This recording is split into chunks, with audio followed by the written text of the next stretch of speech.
Hey guys, tonight we're going somewhere ancient, somewhere just beneath the surface of your brain, where something watches, not with eyes, but with memories you didn't know you had. Picture this. You're in your childhood bedroom, moonlight seeping through half-closed curtains. You turn your head, and it's there, on the shelf. That porcelain doll your aunt gave you, the one with the glassy blue eyes and the perfect curls. You know it's just a toy, but your skin crawls. You can't look away. The lips are shaped right, but too still. The cheeks are smooth, but bloodless.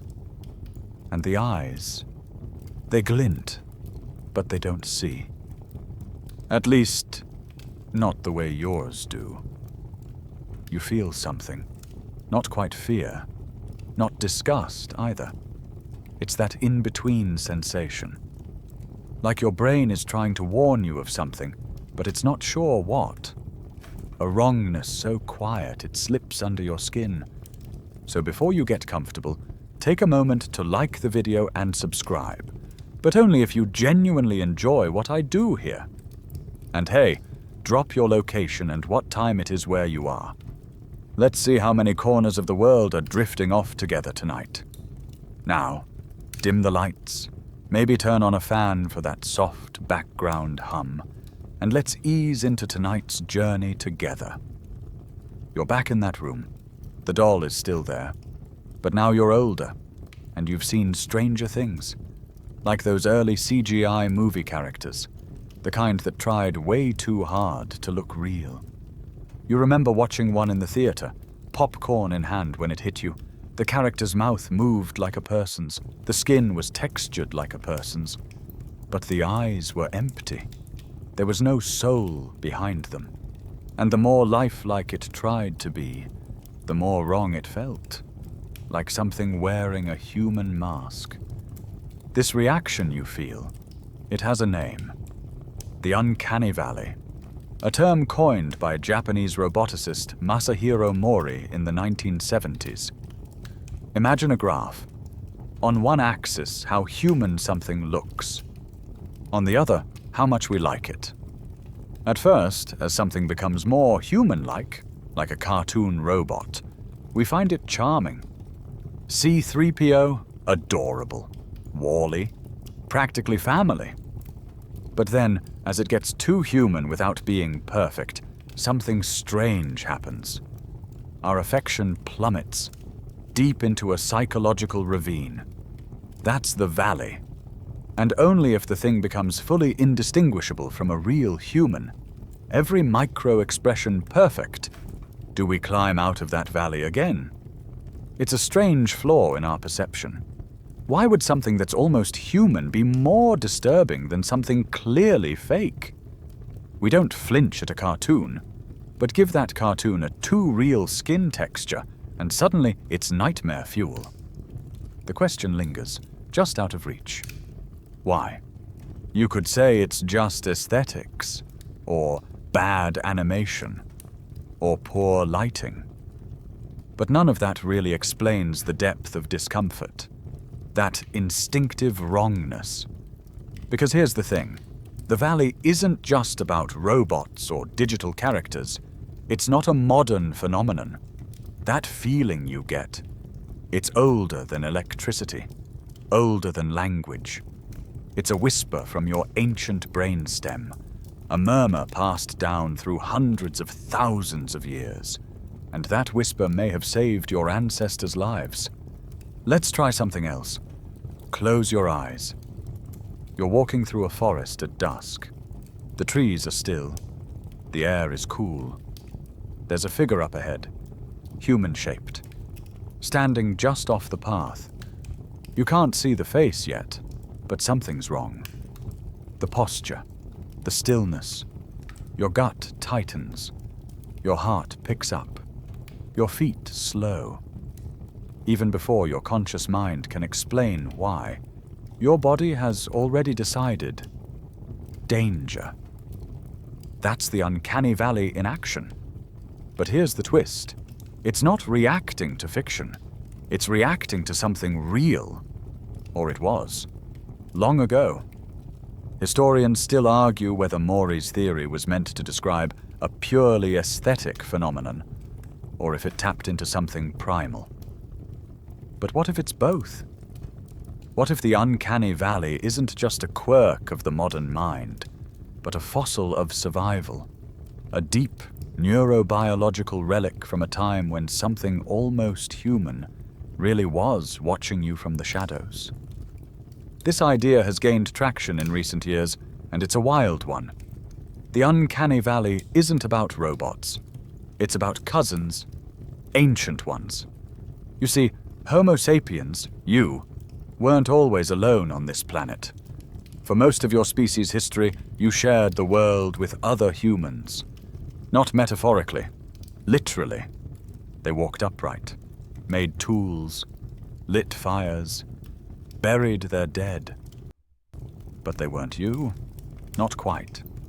Their brows were heavier, their jaws stronger, their minds similar but unfamiliar. They were close enough to trigger recognition, but far enough to trigger alarm. The theory goes like this. Your brain evolved to notice that difference, to flag it, to whisper, "Be careful. This looks like you, but it's not you. This might be friend, or it might be predator, or worse, it might be competition." Imagine the stakes. In a world of scarce food and constant danger, misidentifying another hominin wasn't just awkward. It could be fatal. Get too close, trust too soon, and you might end up on the wrong side of a spear, or find your group displaced from the only water source for miles. So the Uncanny Valley may be the last ghost of those lost encounters. The final ember of a time when your ancestors saw, not robots, not dolls, not CGI faces, but others. Real, living creatures who looked like humans, but weren't your kind. And the instinct you feel today, in a dark room or a theater seat, is their ancient alarm bell ringing once more. As you settle deeper into your pillow, keep that whisper in mind. Because to trace this feeling back to its roots, you'll have to leave behind everything you know. Forget phones, forget cities, forget being the dominant species on the planet. We're going back to a time when the woods were full of eyes. Some of them just like yours. Others, not quite. You've felt it before, more times than you can count. That twitch in your stomach when you spot something long and sinuous in the grass, only to realize it's just a stick. Or the way your heart jumps when a spider crawls into the corner of your vision, its jagged little legs moving in ways your brain registers as too many before you can even name the feeling. Your instincts have always been one step ahead of your thoughts. You recoil, you shiver, you squint. Sometimes you laugh it off. But the reaction was already there. Instant, irrational, ancient. You were never taught to fear snakes, spiders, or sudden heights. You inherited that. It's baked into your nervous system, like an old scar passed down from someone else's injury. A phantom memory carried in flesh. This is what evolutionary psychologists call a prepared fear. A mental shortcut honed over hundreds of thousands of years. Our primate ancestors didn't have time to debate whether a vine was actually a viper. The ones who hesitated? They didn't last long enough to reproduce. It's not just fear. It's pattern recognition, threat assessment, a split-second gamble played by the oldest parts of your brain. And it works. Mostly. You don't need to know why you're scared. You just need to survive. So what if the Uncanny Valley, the discomfort you feel at a face that's almost right, is another one of these? What if it's not just psychological static, but a signal, a flare sent up by your evolutionary alarm system? And what if that signal doesn't warn of animals, but people? Let's call them ghosts, not in the spooky, translucent sense, but as echoes of real beings that once walked beside us.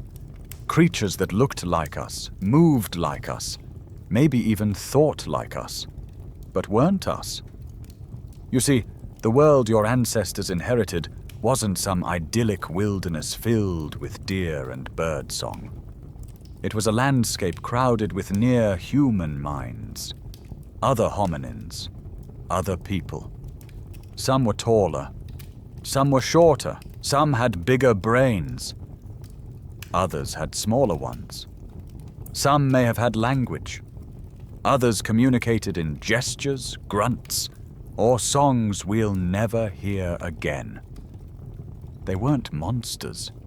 They weren't myths. They were real, and they were everywhere. The fossil record only hints at their presence. A jawbone here, a molar there, some stone tools carefully chipped, the occasional burial, if we're lucky. But your brain remembers in its own way, not with words or images, with feelings, gut reactions, shadows at the edge of certainty. That flicker of unease you feel when a CGI face is a little too smooth, that may be a very old warning, a whisper from a time when those kinds of faces were dangerous. Imagine waking up on the edge of a grassland, somewhere in Africa, 250,000 years ago. The morning air is cool. Your group is stirring. And then, out in the distance, you see movement. A figure. They walk on two legs. They carry a spear. They wear something around their waist. Skins, maybe. You squint. Are they one of yours? Or one of them? This moment mattered. Because if you guessed wrong, if you assumed kinship where there was none, the outcome could be deadly. Maybe they shared food. Maybe they shared fire.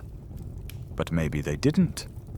Maybe they were stronger, more desperate, more numerous. Maybe they wanted what you had. In that moment, your brain had to make a call. It couldn't rely on language or diplomacy. It relied on shape, gait, expression. The smallest clues in the tilt of a head, the size of a brow ridge, the set of the jaw. It's not hard to imagine why a specialized filter would evolve. A kind of visual friend or foe detector. And like all good filters, it erred on the side of caution. Better to mistake a cousin for a threat than to embrace a stranger who might kill you in your sleep. And this filter, it wasn't just for enemies. It was for mates, for allies, for rivals, for the entire social machinery of survival.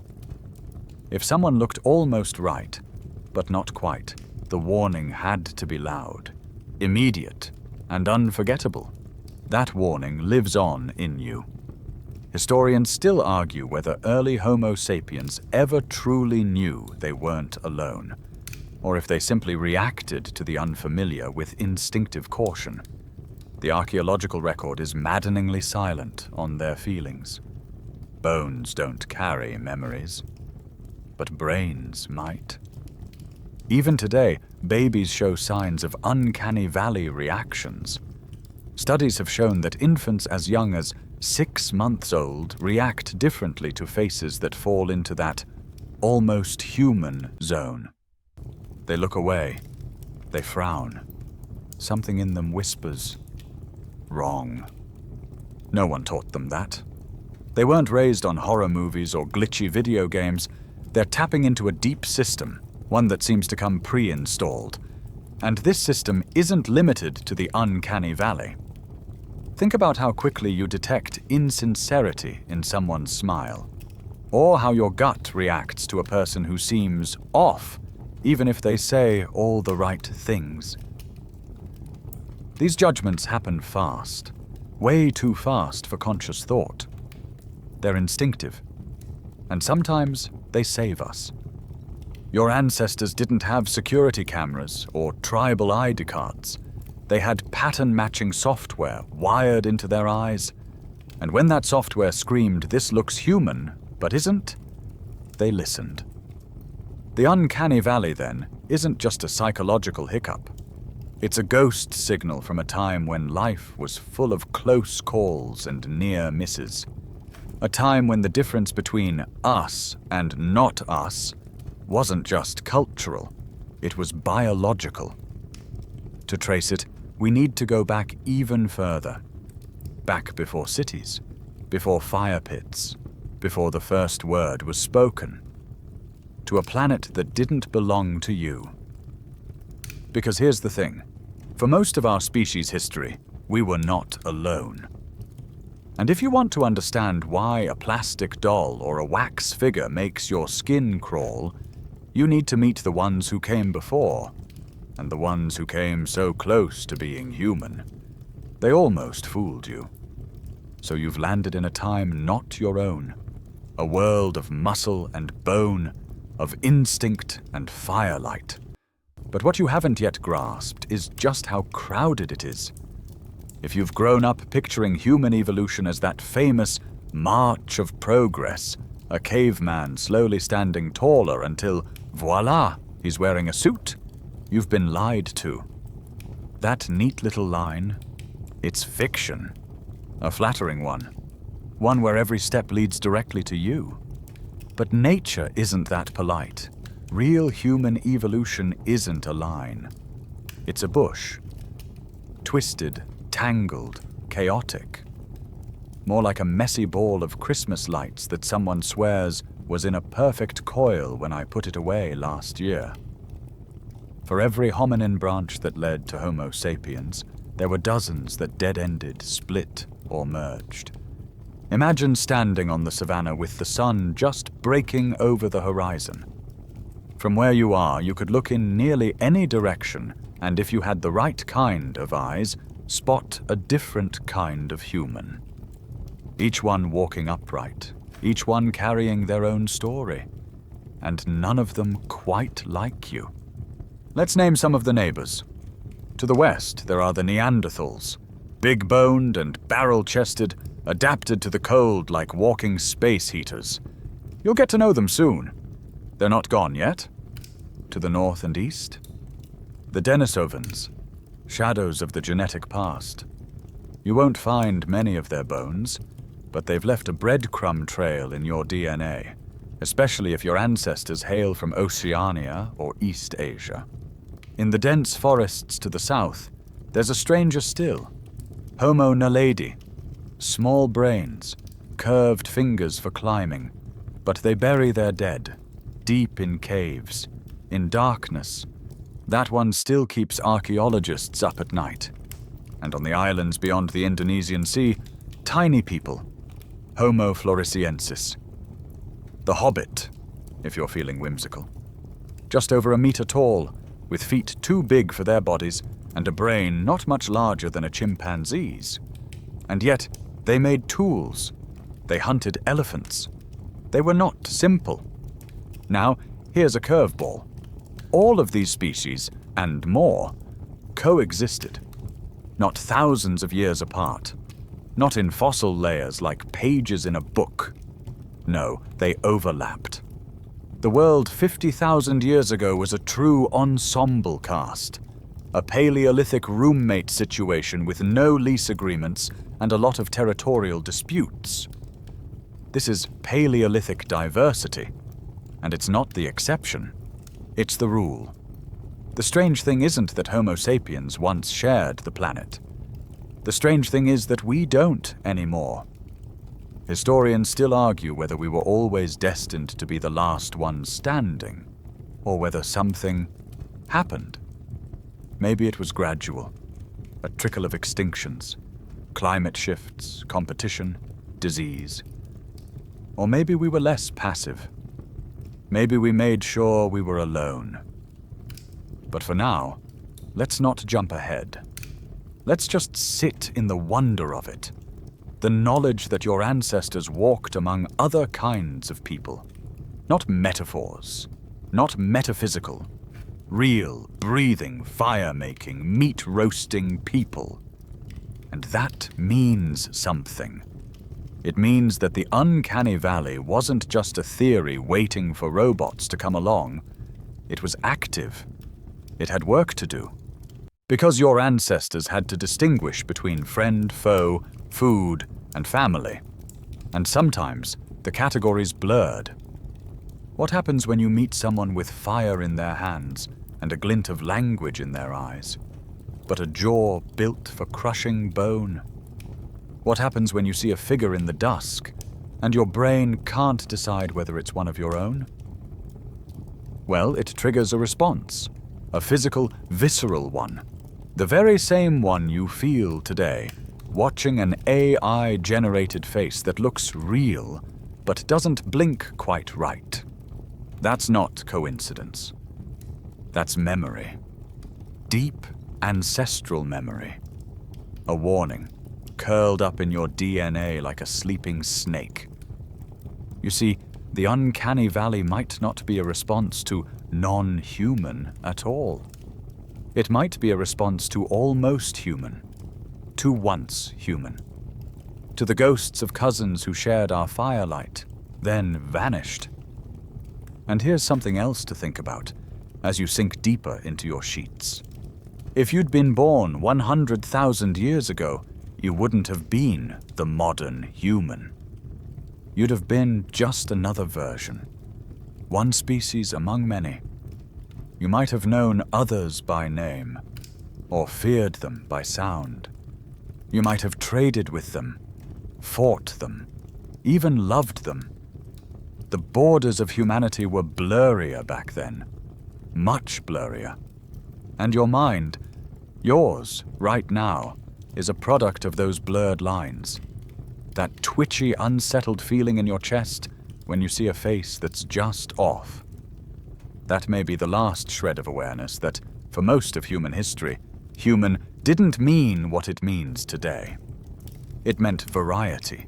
It meant uncertainty. It meant looking into a stranger's eyes and asking, "Are you one of us?" And sometimes, not being sure of the answer. Let's take a breath here. Not too deep, not too loud. Because where we're going now, you'll need to stay quiet. You're in Africa. Not the Africa of modern savanna safaris or red-dusted jeeps humming along sunlit ridges. This is a different Africa. Wilder, older. The kind of place where the night is more than just dark. It's thick. You were born here, a member of a young species called Homo sapiens. But you're not alone. Not even close. Roughly 300,000 years ago, your kind began to emerge. You don't think of yourselves as new, of course. You simply are. You build fires. You care for your wounded. You use stone tools so well it feels like second nature. You laugh, grieve, tell stories.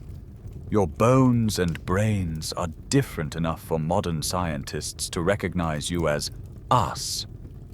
But as you travel across this ancient continent, you begin to sense the presence of others. One day, while moving along a river's edge, you spot a figure. Humanoid, slightly broader shoulders, a heavier jaw. The gait is strange, familiar, yet not quite right. They disappear into the brush before you get close. No confrontation, no greeting. Just a glimpse. Maybe that was Homo heidelbergensis, sometimes called the father species. They're ancient, even by your standards, existing long before your birth, but still present in some parts of the land. Their skulls are robust, their limbs powerful, their minds not yet dimmed. In fact, you owe much of yourself to them. Their legacy pulses in your blood, but that doesn't make them you. Now picture something else. You're moving along the forested slopes of what we'd now call South Africa. The terrain is harsh. Boulders, roots, ravines. And here the forest holds secrets. deep inside a hidden cave system, far beyond the reach of daylight, there are bodies. Not yours, not even Heidelbergensis. Something stranger. Later scientists will name them Homo naledi, but to you, they're a mystery. You never saw them, only perhaps heard distant calls. Maybe saw footprints that looked human, but smaller, lighter, almost like a child's. Except no child moves like that through darkness. Naledi is a riddle. Their brains were tiny, barely larger than a chimpanzee's. And yet, they buried their dead. Not casually, intentionally. Deep within labyrinthine caves that even modern spelunkers find challenging. That's not instinct. That's ritual. That's awareness. Historians still argue whether Homo naledi placed their dead with symbolic intent or simply to keep predators away. But here's the problem. They had to use fire to navigate those caves. That implies planning, community, culture, all with a brain 1/3 the size of yours. Let that settle in for a moment. You've met creatures that move like you, look almost like you, carry their dead into the dark with care. And yet they are not you. You know it without knowing why. Their shoulders are wrong. Their eyes hold something ancient, but not familiar. You can't predict them, and that makes them dangerous. Imagine for a moment your brain trying to process that encounter. The conflict, the push-pull. That's a person, it says. Then immediately, no, it isn't. That's the uncanny valley, not from a screen, not from a doll, but from real life. And what do you do with that feeling? Maybe you keep your distance. Maybe you send scouts. Maybe you avoid those caves entirely. Or maybe you draw strange shapes on your cave walls to ward off spirits, not knowing that what you're really drawing is memory, a warning in charcoal and ochre. There are others. Now pause. Imagine if your tribe found one of them, one of the Naledi, sick, wounded, alone. Would you bring them back to your fire? Offer food? Or would your stomach twist? Would your children cry at the sight of that heavy brow, those wide eyes, the way they move just a little too quietly? We don't know what happened in those meetings. The archaeological record keeps its secrets well. We have tools, bones, skulls, but no journals, no gossip, no oral history that survived the wind. But what we do have is that feeling. The ancient, inescapable feeling of looking at something familiar and feeling the hair rise on your arms. Your brain screams, human, and not human at the same time. It leaves you paralyzed. And it probably left your ancestors cautious, maybe even cruel. Because here's the brutal truth. Evolution favors the wary, the ones who hesitated, who chose not to trust the strange ones, who passed on their genes and their instincts to you. Remember this too. Even on our own continent, in our own cradle, we were never alone. The Uncanny Valley didn't begin when we left Africa. It was born there, among siblings and cousins, in the heat and the dust. We met creatures that shared our upright posture and our clever hands, but not our minds. Or maybe minds too much like ours to be safe. It's a strange thing, isn't it? To imagine your ancestors not as kings of the hill, but as one tribe among many. Just another thread in a messy tangle of hominin life. And the thing about tangles? They snag.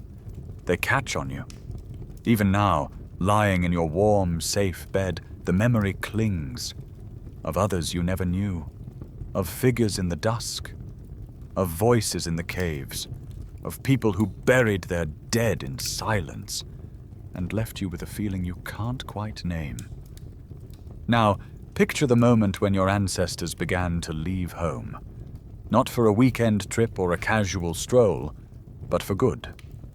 They set out from Africa, not knowing what lay beyond the horizon. No maps, no friendly neighbors, no promise of safety. Just endless plains, deserts, and mountains that shifted with the seasons. You can almost see them, a small band of Homo sapiens carrying sharpened stone points wrapped in furs or hides, trudging forward because staying meant starving.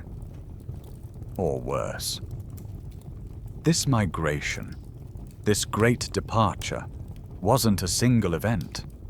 It happened in waves, with different groups moving out over tens of thousands of years. By about 70,000 years ago, some of your ancestors were pushing through the Middle East. They weren't alone. Waiting for them in the shadows of Europe and Western Asia were beings that weren't mere animals. They were people, different people. The Neanderthals. Imagine what it must have felt like to see them for the first time. The land itself would have been intimidating. Ice Age Europe, a world sculpted by glaciers, with winds that cut like knives and forests that whispered with frost. Your kind, slimmer, darker-skinned, built for long-distance treks under the African sun, must have looked like fragile visitors in this realm. And then you see them. The Neanderthals. Stocky, shorter than you, with broad shoulders and legs like tree trunks. Their faces are striking. Low foreheads, heavy brow ridges, wide noses built for warming cold air. They don't look quite right. And yet, in their eyes, you see a glimmer at something disturbingly familiar. They carry spears, wear furs, huddle around fires. They talk in low murmurs, or perhaps hum a tune you can't understand. This is no meeting of predator and prey. This is a meeting of equals. And that's what makes it uncanny. Historians still argue whether the first encounters were peaceful or violent. Did the two groups exchange goods, perhaps a few skins, or shared hunting knowledge? Or did they stare across a frozen clearing, muscles tense, waiting to see who would flinch first? We don't know, but we know it wasn't indifference. Nobody could have looked at a Neanderthal and simply shrugged. The Uncanny Valley was screaming by now. Think of it. For millions of years, your brain had learned to read other faces, your own kind, your own tribe. It knew the subtle cues that meant trust or danger. But here was a face that wasn't yours. Close, but not right. Stronger, heavier, stranger. The valley yawned wide, and yet you couldn't ignore them. They were part of the landscape now. You shared the same hunting grounds, the same prey, maybe even the same caves. Every rustle in the trees might have been a deer, or a Neanderthal scout. One of your companions points. You see movement on the ridge. A group of Neanderthals carrying a freshly killed deer between them, dragging it through the snow. Their teamwork is flawless. They don't look up at you. Or maybe they do. You can't tell. But you feel the weight of their presence like a stone on your chest. Here's the strange part. They weren't just surviving. They were thriving. They'd been in Europe for hundreds of thousands of years before your people arrived. They knew every cave, every hidden water source, every pattern in the migration of herds. And for a while they might have seen you as the odd ones. Thin, delicate, unadapted. But delicate can be deceptive. Your ancestors had something else. Relentless endurance. Lighter bodies built for long, exhausting hunts. A knack for complex language which meant better coordination and planning. And an adaptability that bordered on genius. While Neanderthals mastered a world of ice, your people could learn, change, and innovate at a pace they couldn't match. Still, the encounters weren't just about who had better tools. They were about recognition. That eerie moment when two species of human, two branches of the same tree, saw each other across a snowy valley, each thinking, "You are like me, but you are not me."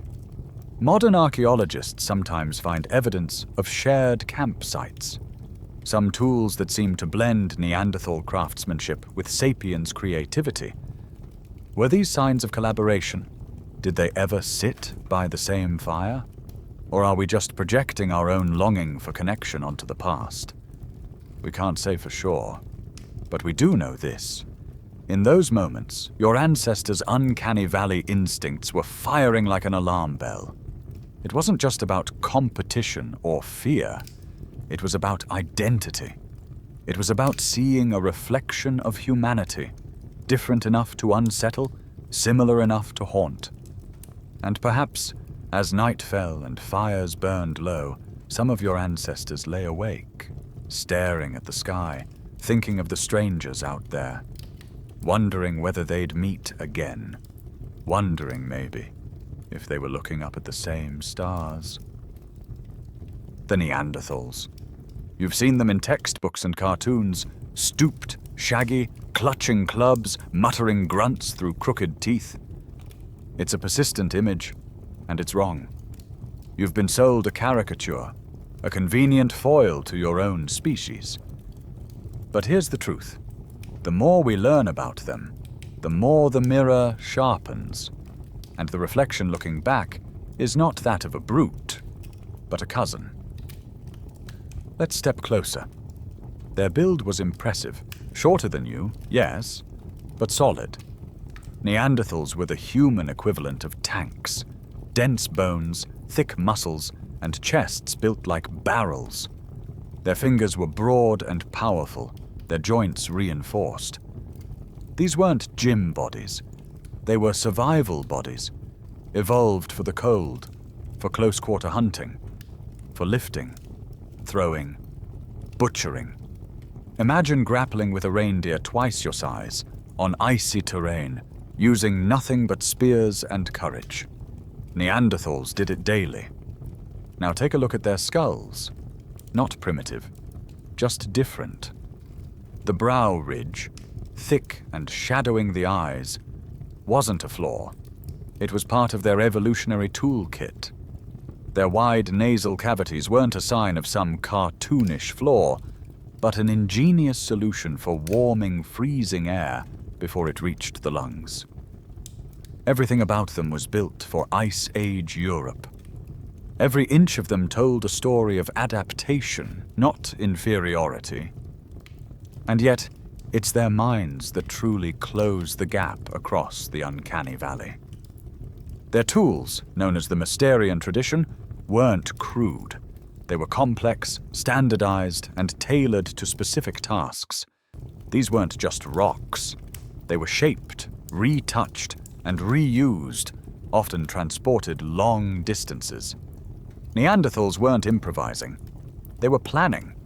They used fire, regularly, controlled it, carried it, maintained hearths in caves they returned to year after year. That's homemaking, not just survival. They hunted collaboratively, likely using traps or ambush tactics. They likely taught each other, passed down knowledge. Their communities were close-knit and attentive. Fossil evidence shows individuals who lived long after suffering debilitating injuries, blindness, missing limbs, fused joints. That means someone cared for them, fed them, protected them. In a world that demanded strength, that's compassion. And then there's their art, or what might be art. In Spanish caves older than any known Homo sapiens presence, Neanderthals smeared red pigment onto stalagmites. Were they marking territory? Performing ritual? Was it symbolic? Historians still argue whether these were deliberate expressions of meaning or just idle doodles. But the pigment was placed high, above eye level. That suggests effort, intent. They collected eagle talons, claws that may have been worn as jewelry. They decorated themselves with feathers, bones, possibly even ochre. That's not utility. That's identity. There's a burial in Shanidar Cave, in Iraq. A male Neanderthal laid to rest in a fetal position. Pollen found in the soil suggests that flowers may have been scattered over his body. Was it ritual? Accident? The debate continues. But if it was ritual, then it's one of the oldest acts of mourning on record. Not by us, but by them. And still, they're not us. Despite the overlap in behavior, there's a texture to the difference. You know it when you picture them. The heavy features, the different way they might have laughed, or tilted their heads, or walked. You can imagine seeing one across a clearing and feeling that eerie tug in your gut, the part of your brain that says, so close, and then, but no. That's the paradox. The more human they seem, the more unsettling they become. The uncanny valley grows deeper when familiarity reaches its peak. Neanderthals weren't just different. They were close. Too close. They challenged your ancestors' sense of uniqueness, of identity, of what it meant to be people. It's one thing to share the world with animals. It's another to share it with someone who builds fires, buries their dead, and maybe dreams of things they cannot name, and yet whose face would make your hair stand on end. This is where the theory sharpens. Maybe that strange pull, the discomfort we feel toward wax figures, androids, deep fakes, isn't rooted in tech at all. Maybe it's emotional residue, psychological fallout from encounters long past, when human was a contested category, when the cost of getting it wrong wasn't embarrassment, but extinction. You see a Neanderthal walking through the fog, shoulders hunched against the cold. You watch them pause at a river's edge, lift water to their lips with cupped hands, just like you do.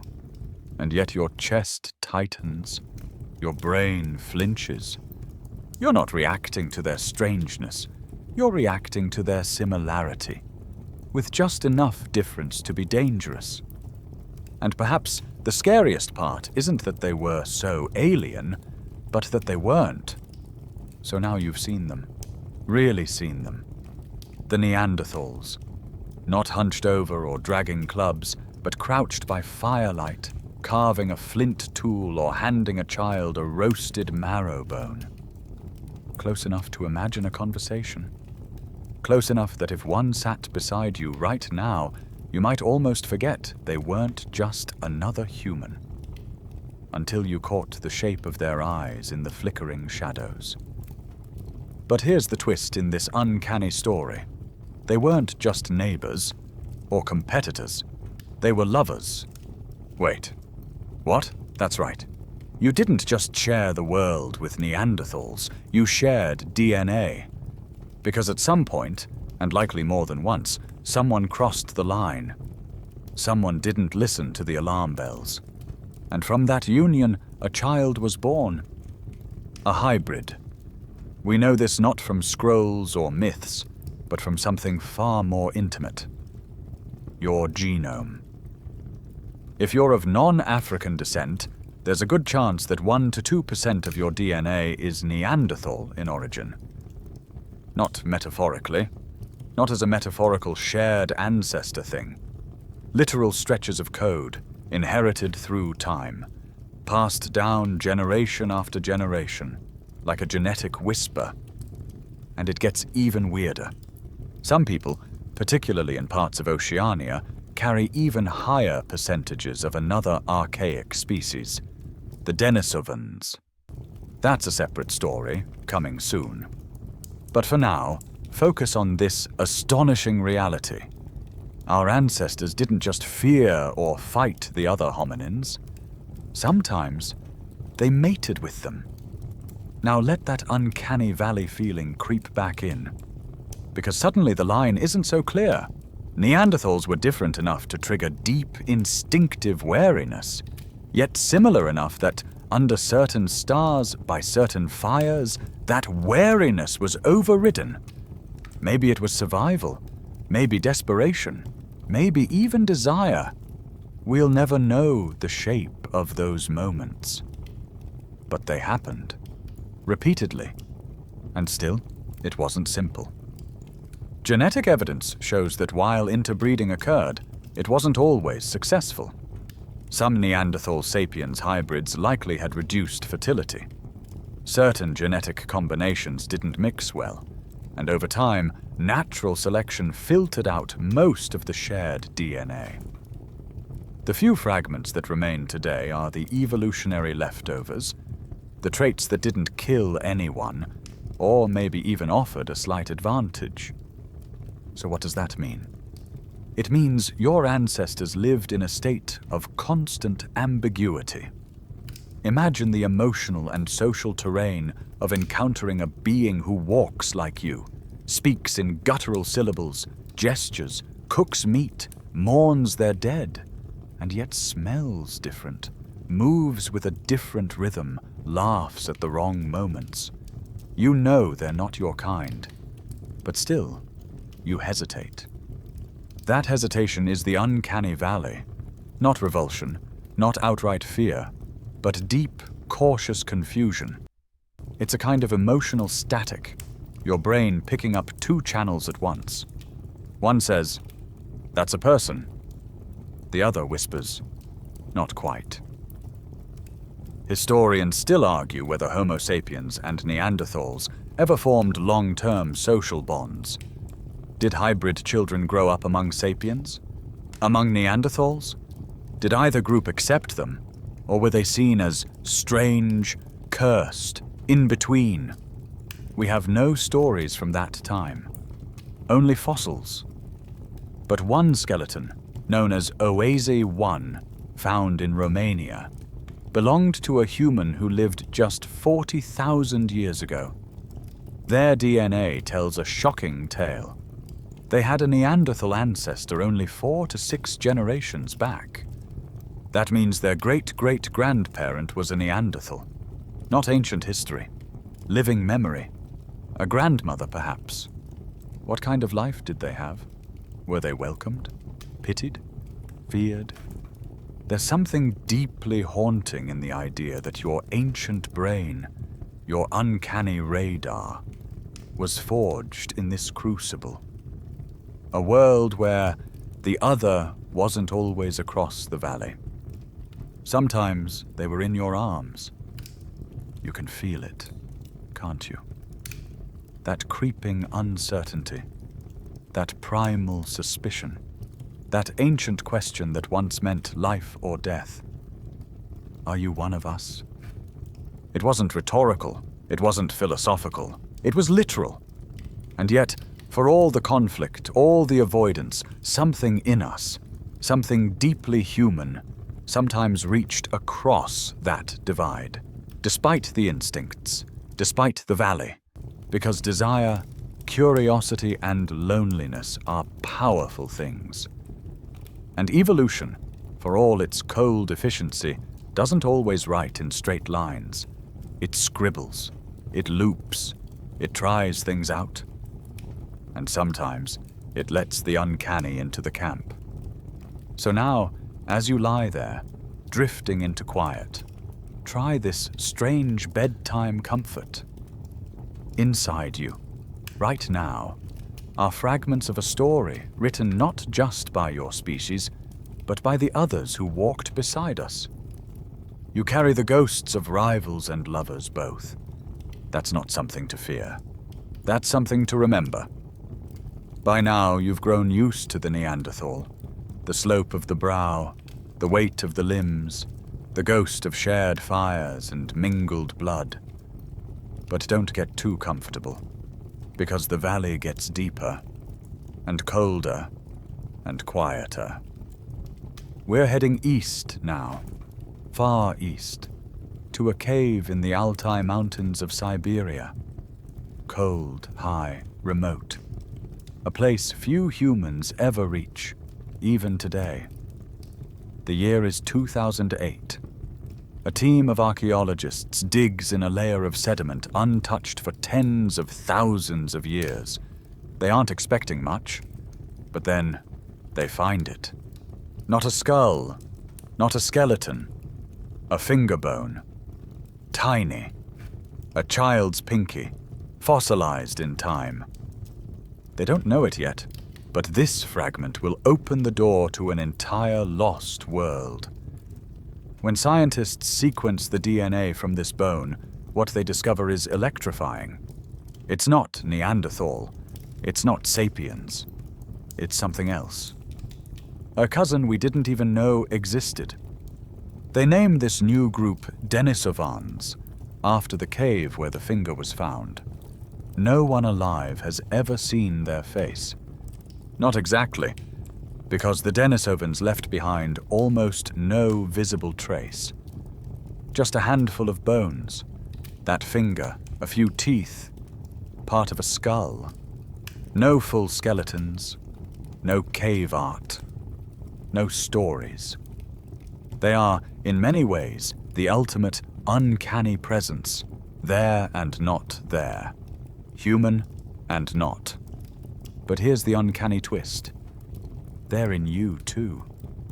If you have ancestry from East Asia, Oceania, or Australia, there's a good chance you carry 3%, 4%, even 5% Denisovan DNA. That's not just a quirky detail, it's a legacy. Especially in modern Melanesians and some indigenous Australians, where Denisovan ancestry can be stronger than Neanderthal influence in Europe. And we're not talking about random junk DNA either. Some of their genes matter. One, for example, affects the EPS1 gene, critical for surviving at high altitudes. Tibetans today can thrive in low oxygen conditions thanks to this Denisovan inheritance, a gift from a species whose name we only learned this century. So who were they? That's the frustrating part. We know their genes. We know where they've left traces. Siberia, Tibet, parts of Southeast Asia, even hints as far as Papua New Guinea. But we don't know what they looked like. We don't know what they sounded like, how they spoke, what they believed, what they feared. Imagine a ghost following you through history, offering traits, mingling blood, passing down tools, and yet always just out of sight. That's the Denisovan, the uncanny made literal. We think they may have shared a common ancestor with Neanderthals around 400,000 years ago. That makes them a sibling species, not a junior branch, not a primitive offshoot, a full-fledged parallel human lineage, and they were widespread. That's what makes it so strange. Their DNA shows up across thousands of miles. They were everywhere, and yet they left behind no clear campsites, no recognizable culture, no preserved stories in bone or pigment. Historians still argue whether this invisibility is due to chance, bad luck in fossilization, or something more. Were they more nomadic, less populous? Did they avoid the kinds of environments that preserve remains? Or were they simply overlooked, misidentified as another species entirely? Either way, they were here. Watching from the edges, walking through forests your ancestors would one day name, making tools, living lives. And somewhere, at some point, they met your kind and mingled. Picture it, a group of Homo sapiens, fresh out of Africa, walking the river valleys of what is now China or Laos. The air is humid, the vegetation dense. They hear laughter through the trees, deep, rhythmic, like their own but not quite. They approach cautiously and see what? A Denisovan mother crouched near a fire, a group sharpening tools of a kind they've never seen. Their faces would have been familiar in shape, perhaps, but subtly alien in their expressions, their movements, the way they tilted their heads or bared their teeth when amused. Almost human, but not. And your ancestor's heart would have quickened, not from terror, but from the raw uncertainty of that recognition. The Uncanny Valley doesn't just live in the shadows of the West. It stretches across Asia, into the tropics, into caves carved by wind and water. And in those places, it whispered just as loud. We know now that the Denisovans interbred with both Neanderthals and sapiens. That's right. At least 3 human species, intermingling, interacting, sometimes violently, sometimes intimately. It was a network of complex relationships, not just war and conquest, but entanglement. A world not of clean lines, but messy overlaps. So as you lie there now, eyes heavy, it's worth reflecting. The world of early Homo sapiens was never a lonely one. It was a tapestry, and the Denisovans were one of its boldest, strangest threads. They've vanished now. No one knows how or when, but their fingerprints remain on your blood oxygen levels, your immune system, the corners of your face, and perhaps deep in your instincts, in that flicker of discomfort when you see a figure in the mist that looks just off. They remain there too, not as strangers, but as the shadows of family you never met. It's time to leave the mountains and head somewhere warmer, somewhere smaller, stranger. You're drifting south now, into the islands of Indonesia. It's humid here. Thick vines twist down from jungle trees, and giant dragonflies buzz in the golden light. The land pulses with life, but also isolation. And that isolation has created something unexpected. You arrive on the island of Flores. It's 50,000 years ago, and your group has only just disembarked from crude rafts made of bundled reeds and branches.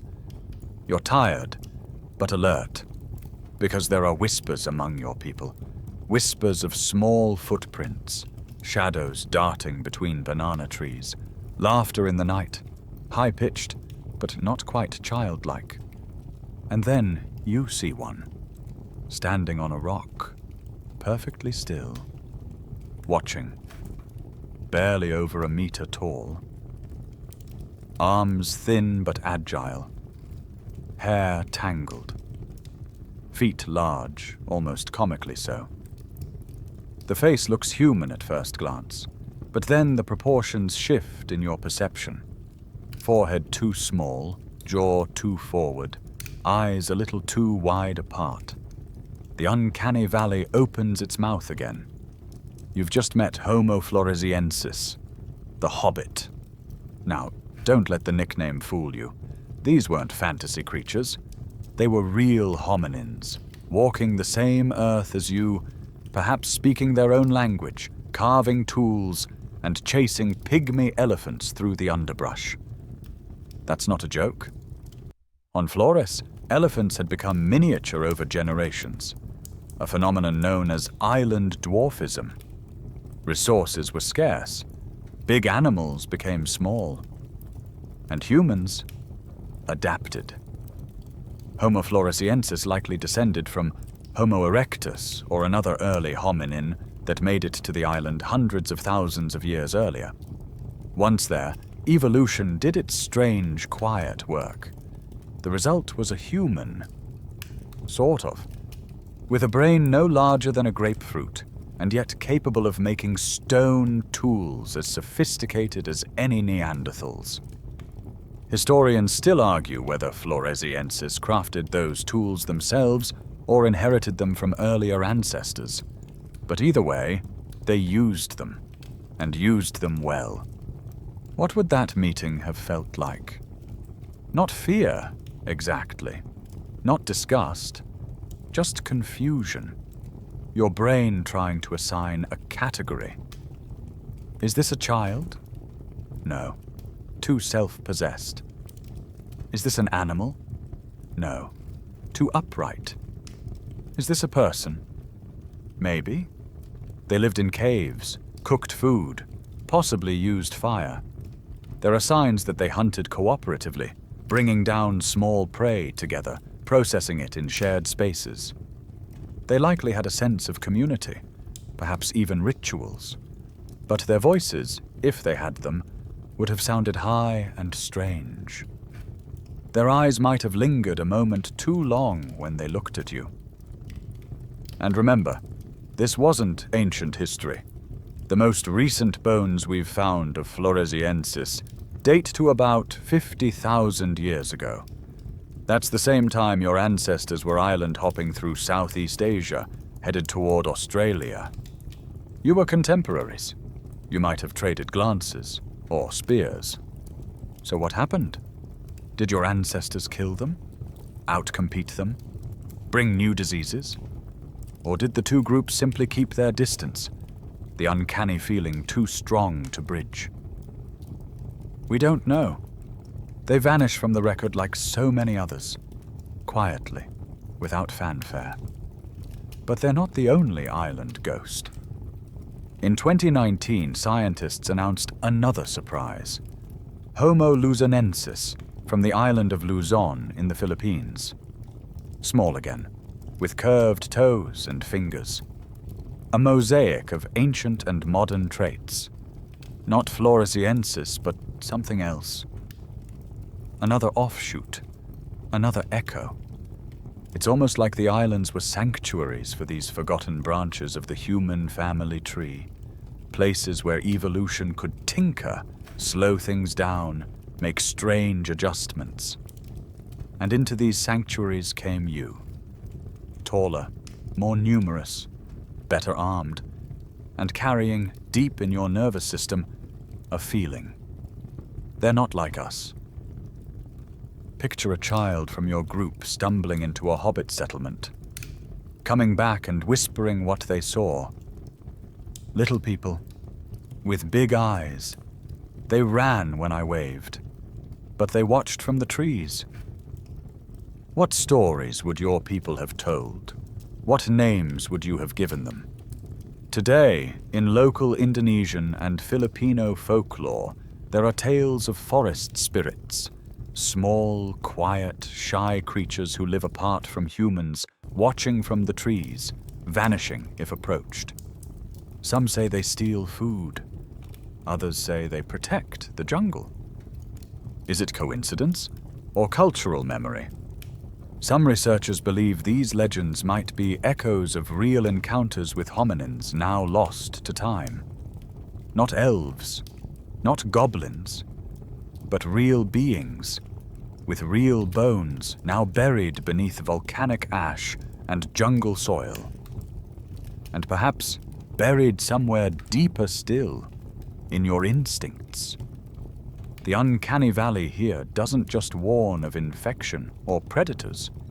It warns of difference, of kinship that has gone too strange to trust. A face that says, almost. A voice that says, beware. And this feeling, once evoked by real beings, now lingers in our art, our dreams, our horror films.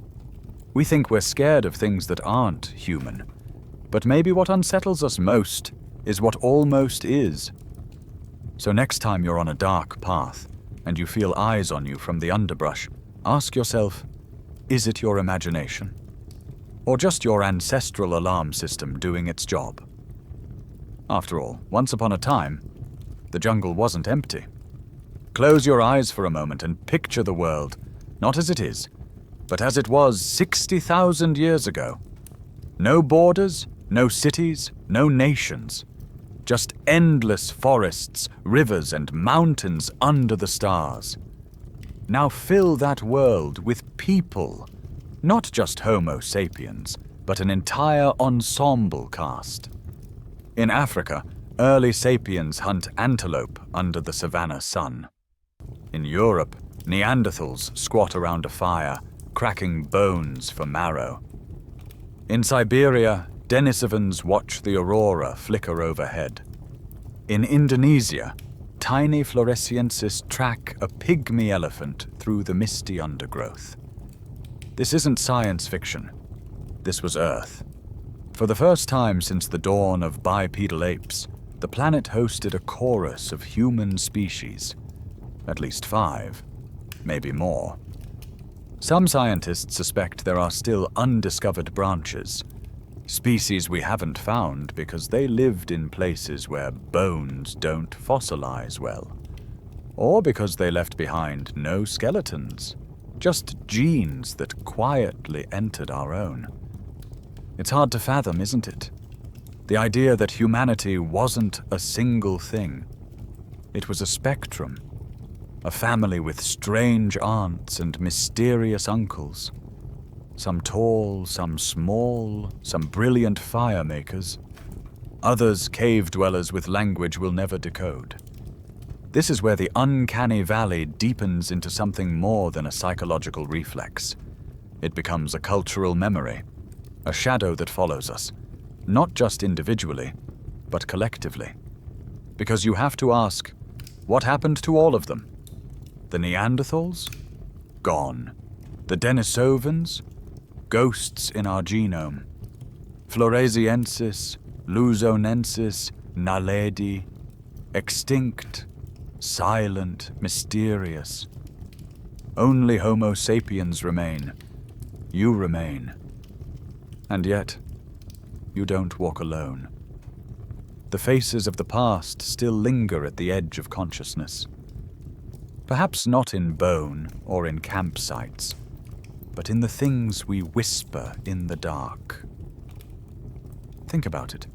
Nearly every human culture has myths of other people who live in the forests, the mountains, the shadows just beyond the campfire's edge. Trolls, elves, wild men, dwarves, little people, giants, beings who are humanoid, but not quite human. Tricksters, hermits, feral kin. These aren't just imaginative flourishes. They're too consistent. From Norse sagas to Aboriginal Dreamtime stories, from Native American forest spirits to the Ibu Gogo legends in Flores, something keeps reappearing. A presence that was once with us. Close, familiar, then gone. Historians still argue whether these myths are pure invention or distorted memories of real encounters. But maybe they're both. Maybe the myths are the way cultures preserved the memory of those who were almost us. The stories are echoes, a kind of dream work applied to collective trauma, or at least collective mystery. And alongside the stories, there is the feeling. The Uncanny Valley doesn't just exist in your brain. It may exist in your culture, as though your ancestors couldn't quite forget the faces they once saw in the flickering half-light. Faces like theirs, but not. Imagine a child huddled beside a Paleolithic hearth, listening to an elder describe a strange being they saw in the forest. He looked like me, but shorter. His eyes too big, his walk not right. He didn't speak, but he watched. Imagine that child growing up with that tale, and passing it to their own children, not as science, but as caution, as wonder, as warning. Over generations, that memory morphs.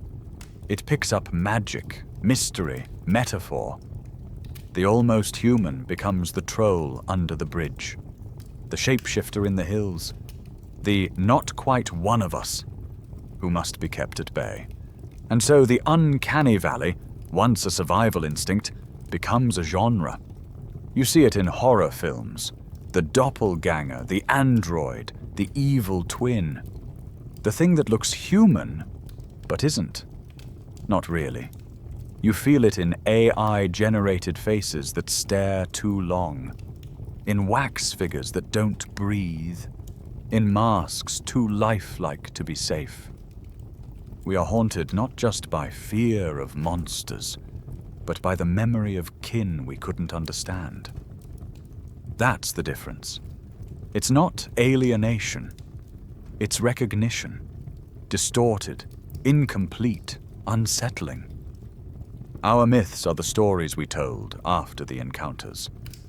The uncanny valley is the emotion we felt during them.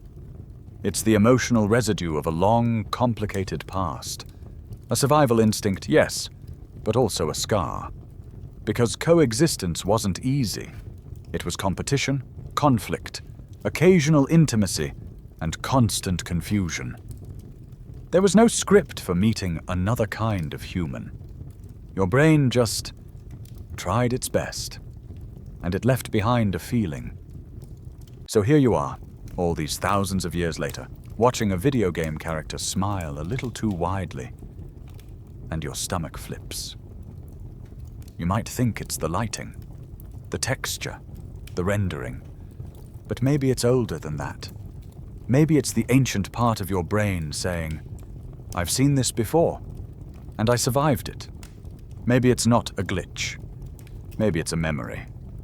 Let's pause here, not in the story, but in the world. Not everything uncanny had to walk on two legs or come bearing a spear. Sometimes it whispered through coughs and fevers, through wounds that oozed in strange colors, through strangers who smiled just a little too much, too widely, as if concealing something dangerous.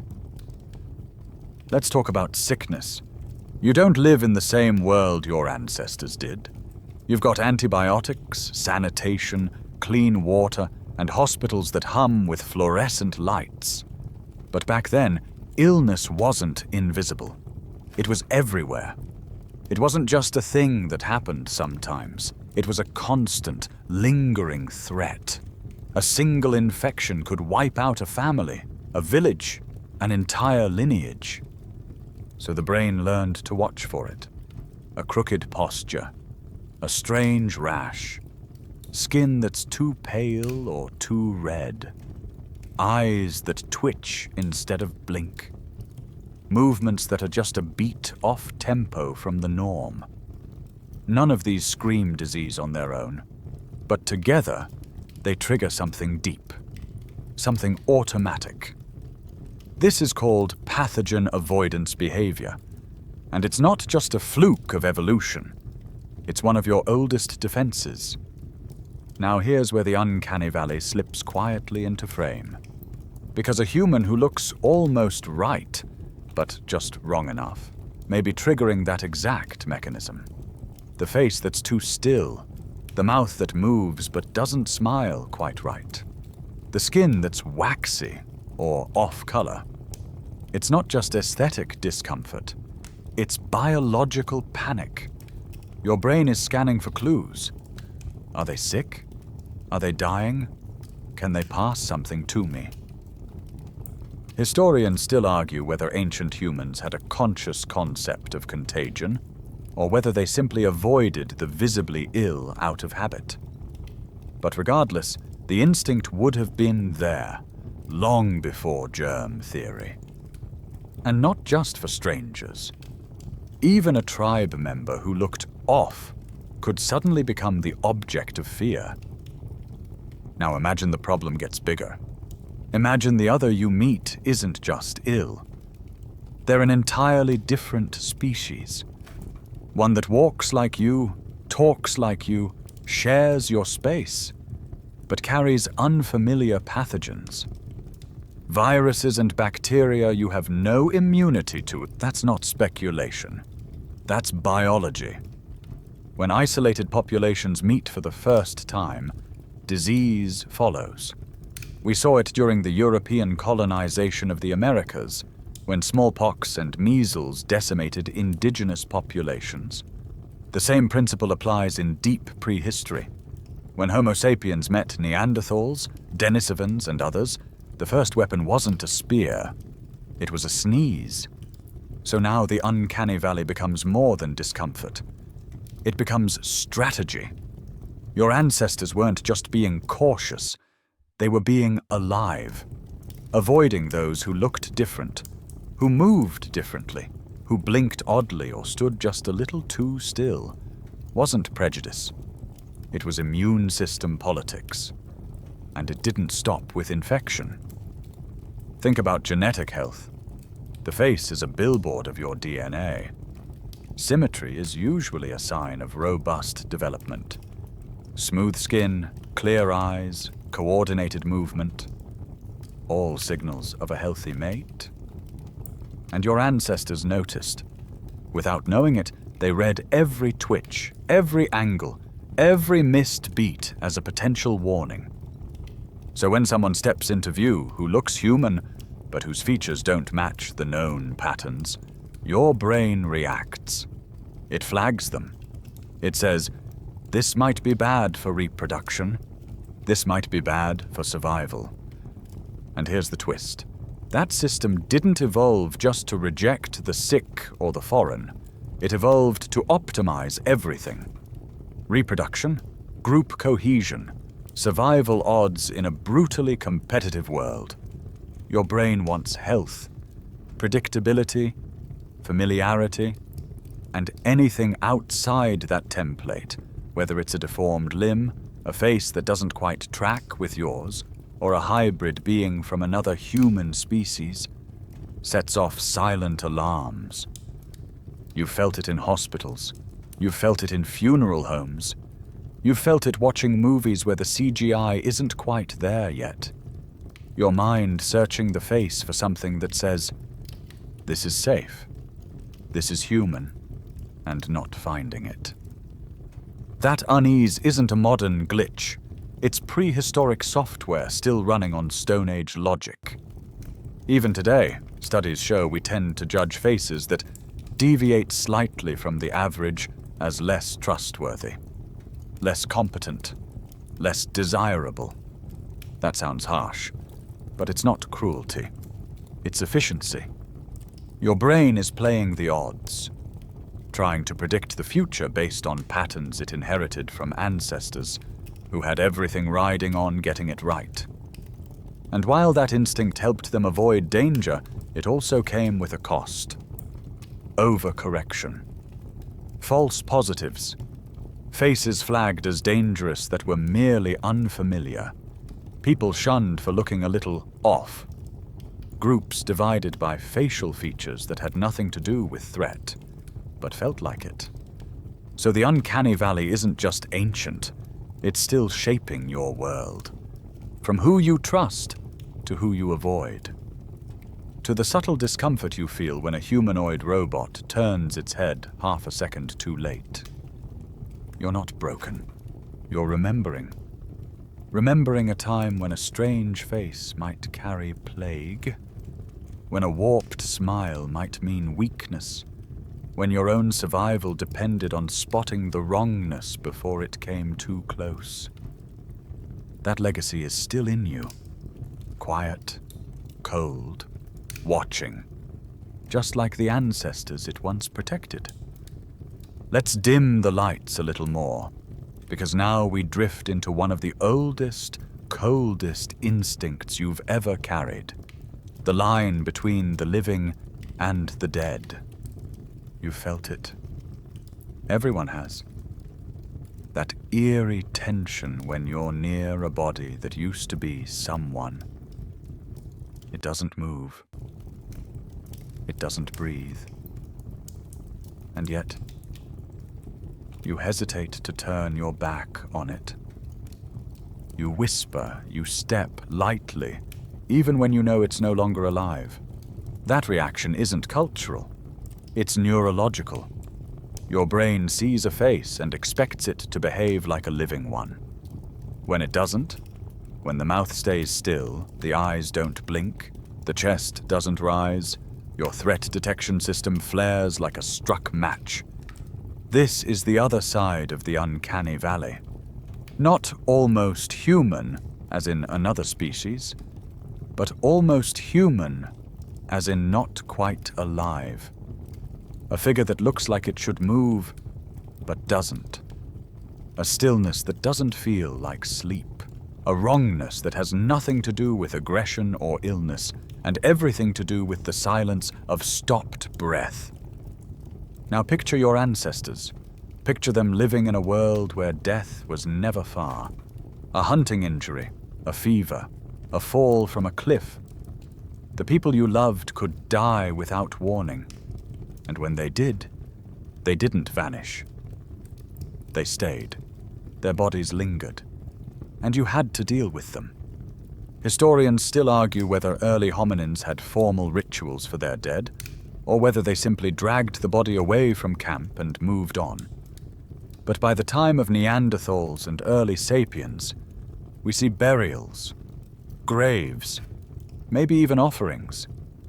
This means people were thinking about death, not just reacting to it. And with that awareness came a new burden. The dead were familiar, but empty. Still shaped like us, but clearly not us anymore. And that is deeply uncanny. Imagine crouching beside the body of a tribe member, your sister, perhaps. Her hand is still warm, her features still known to you. But something in your brain recoils. The mouth doesn't twitch, the chest doesn't rise, the spark is gone, and in its place is a shape that pretends to be alive. Your instincts whisper, "Step back." This wasn't foolish fear, it was survival. A fresh corpse could mean infection. It could draw predators. It could signal a nearby enemy. Death was never neutral. It was a flashing red light. So your ancestors developed what scientists call corpse detection, a hardwired ability to sense death. And just as importantly, to sense when something was in between. That's the Uncanny Valley at its most primal. It explains why we flinch at wax figures, why lifelike dolls disturb us, why robots that move too smoothly, yet don't breathe, make our skin crawl. They remind us of death, of that liminal space, of being close to something that was alive, or should be alive, but isn't. Not quite. And here's where things get even more interesting. Some cultures believe the dead can linger. Spirits, ghosts, revenants. And across those cultures, one common motif appears again and again. Beings who look exactly like a person you knew, but are no longer themselves. They return in silence. They move strangely.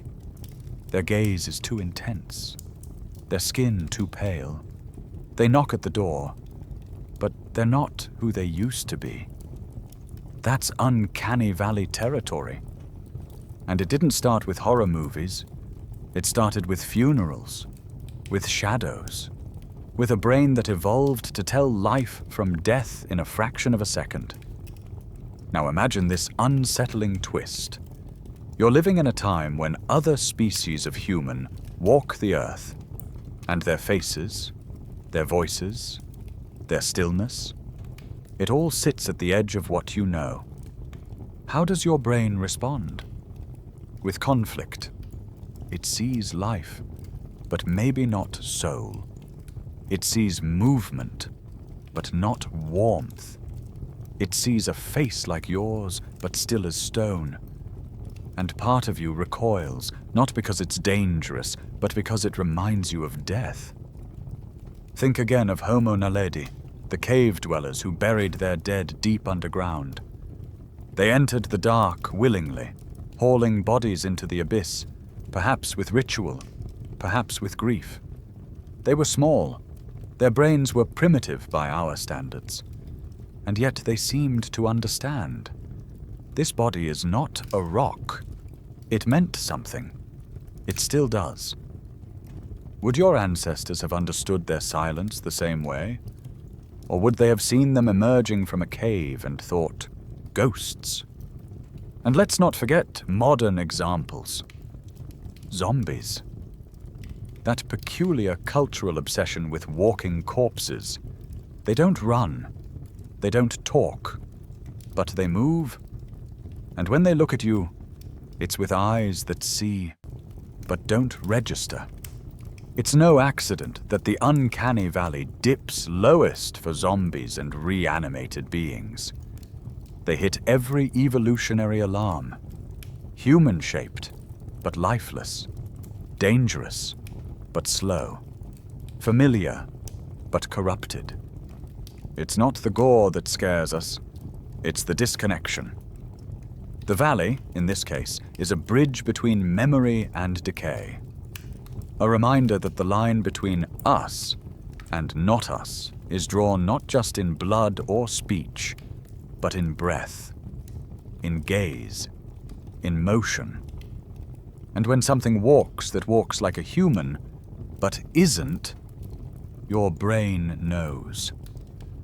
So the next time you feel that creeping chill when a mannequin turns too suddenly, or when a digital character blinks too slowly, remember this.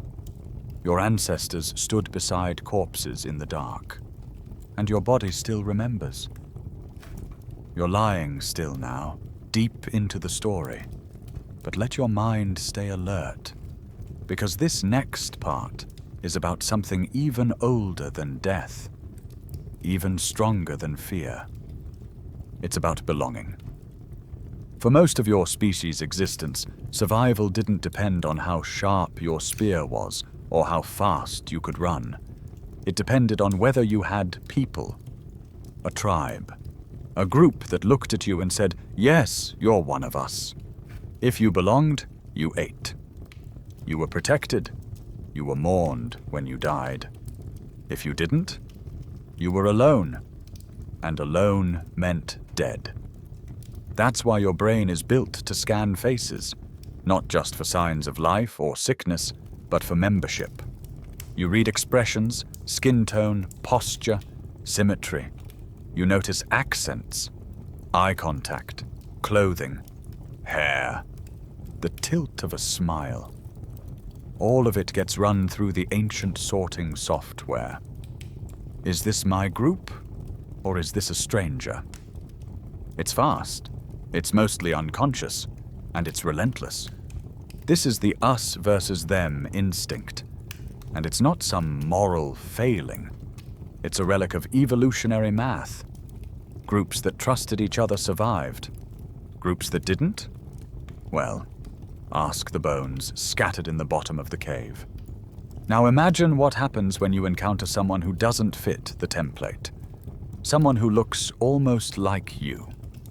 Same upright posture, same number of limbs, same opposable thumbs. They carry tools.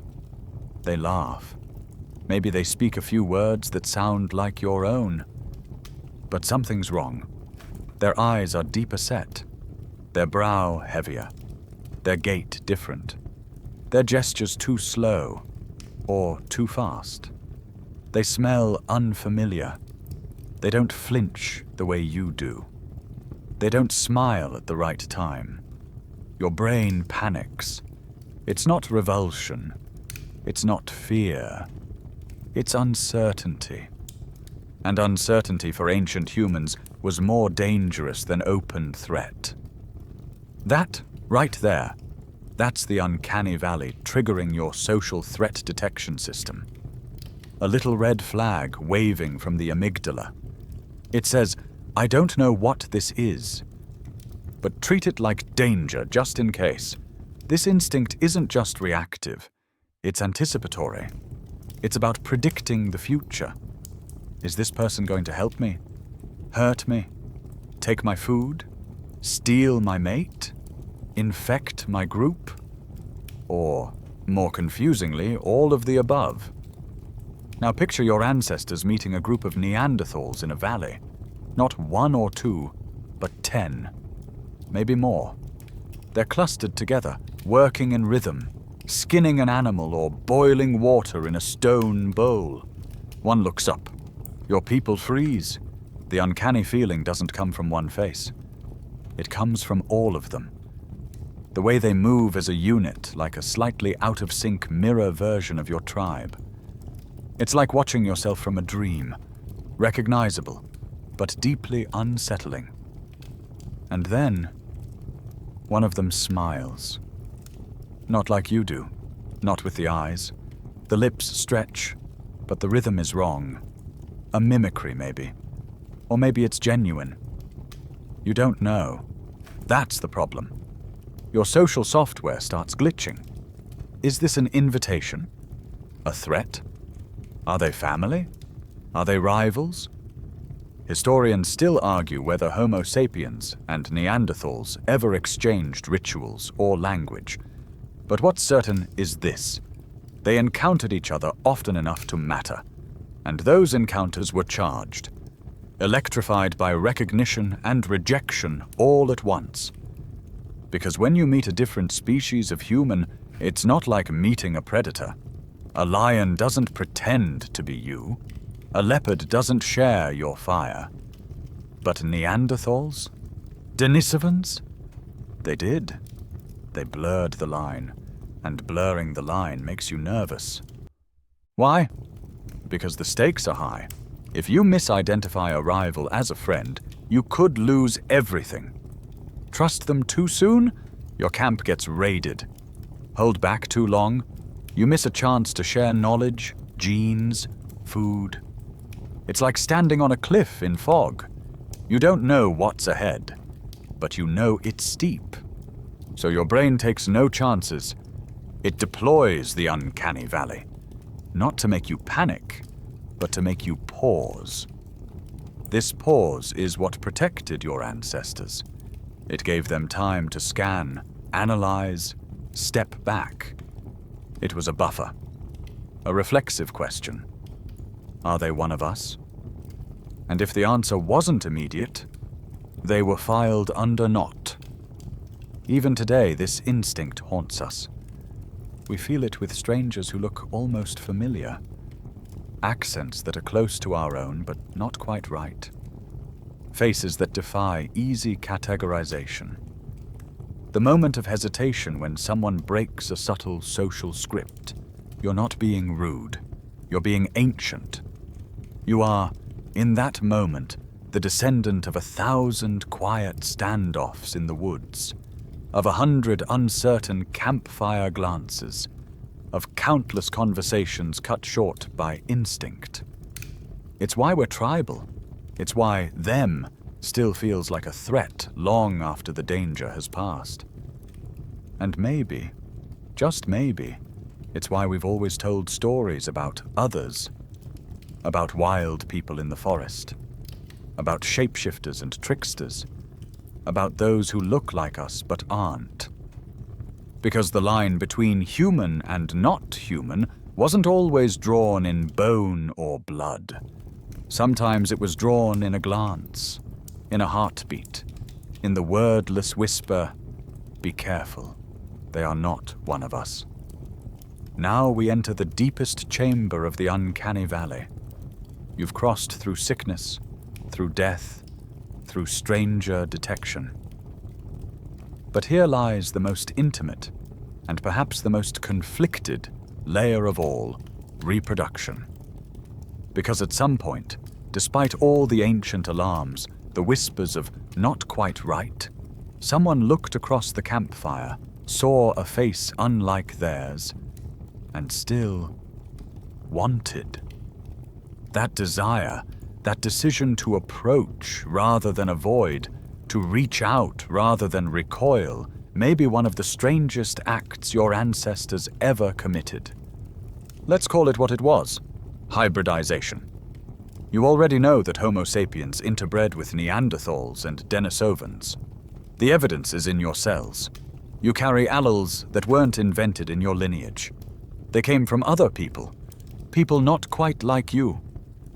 But what you may not realize is that interbreeding across species isn't always a neat affair. In biology, hybrids often come with a cost. Think of a mule, born from a horse and a donkey. Strong, useful, but sterile. The body exists, but the line ends there. So imagine the problem your ancestors faced. The Uncanny Valley wasn't just emotional discomfort. It was biological risk. Your ancient brain wasn't just saying, "This person looks strange." It was saying, "This union might not work. This child might not live." And yet sometimes they tried anyway. Why? Historians still argue whether these unions were born of desperation, coercion, mutual respect, or accident. Perhaps a wandering Neanderthal woman taken into a Homo sapiens tribe, or a Denisovan man who lived alone until he met a group of migrants and earned a place beside the fire. There's no single story, only echoes, but we know enough to say this. It didn't happen often. It was rare, which makes sense. The Uncanny Valley wasn't an unbreakable wall, but it was a very effective fence. A biological disincentive. You felt the unease. You hesitated. And most of the time, that hesitation was enough. Because on some level, your ancestors had to balance two opposing forces. On one hand, the urge to reproduce, to pass on genes, to find a mate. And on the other, the gut-level suspicion that mating with someone too different might end in tragedy. Maybe it happened once. A Neanderthal woman gives birth to a half-sapiens child. The baby looks strange. The other children won't play with it. It falls ill more often. The mother weeps. The tribe turns cold. Or maybe the opposite. A Denisovan father watches his hybrid daughter grow strong and clever. But when she comes of age, no one will take her as a mate. Her lineage ends with her. That's the paradox. The Uncanny Valley may have been a brake on interbreeding. Not a complete stop, but a pressure that made it rare, difficult, emotionally complex. And evolution responded in kind, selecting against many hybrid lineages, preserving only the fragments that helped. In fact, most Neanderthal and Denisovan DNA you carry today isn't random. It's concentrated in specific parts of the genome, like those related to immunity or altitude adaptation. The rest? It likely faded away. Because those early hybrids may have struggled. Fertility issues, developmental problems, social rejection. This tells us something chilling. The valley may have been nature's way of preventing genetic chaos. Not by forbidding union, but by making it uncomfortable enough to slow it down. Let that settle in. Because now we're talking about instincts that don't just judge who to trust, but who to love, who to risk everything for, who to build a future with. And even today, in the age of genetic testing and artificial insemination, your body still carries the echoes of those ancient calculations.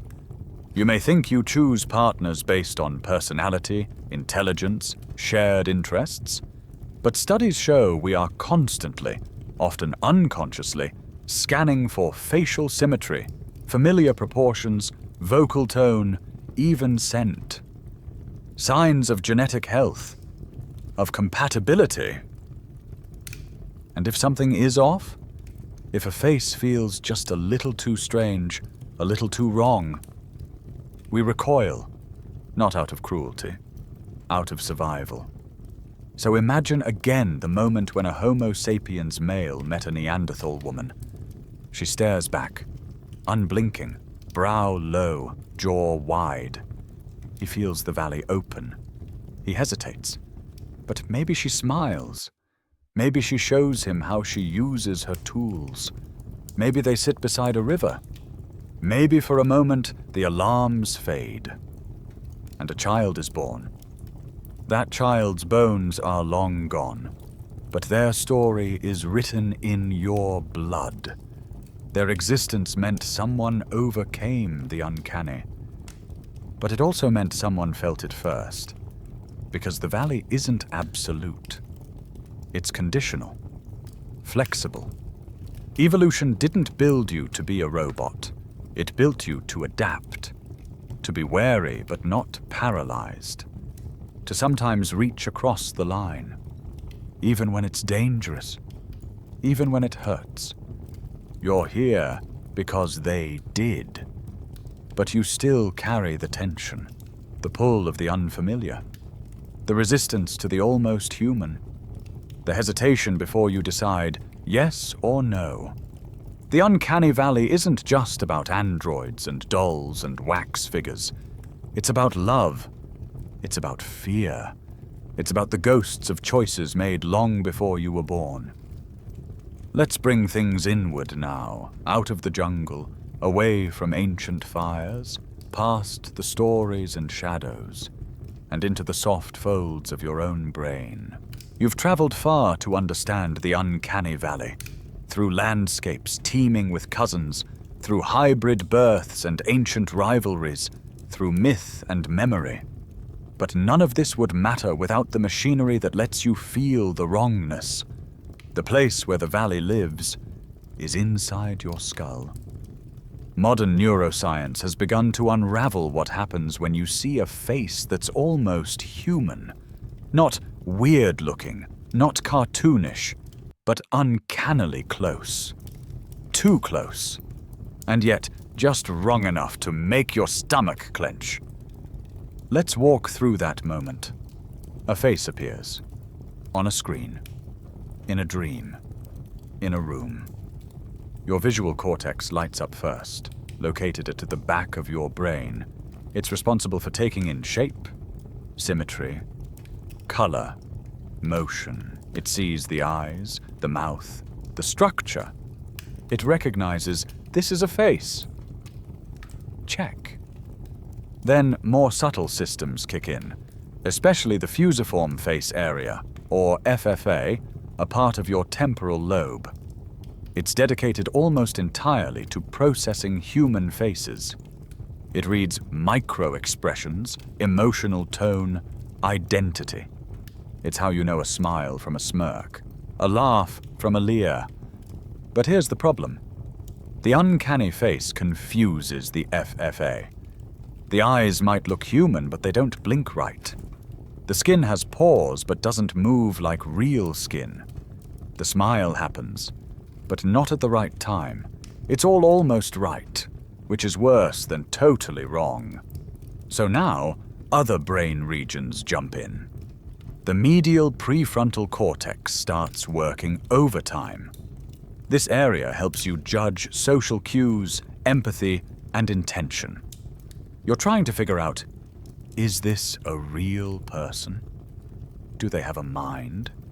Are they safe? And that's when the whole system crashes, because your brain expects coherence.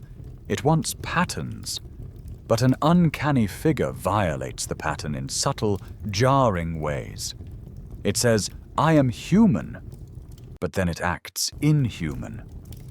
The result? A conflict. A silent, itchy discomfort.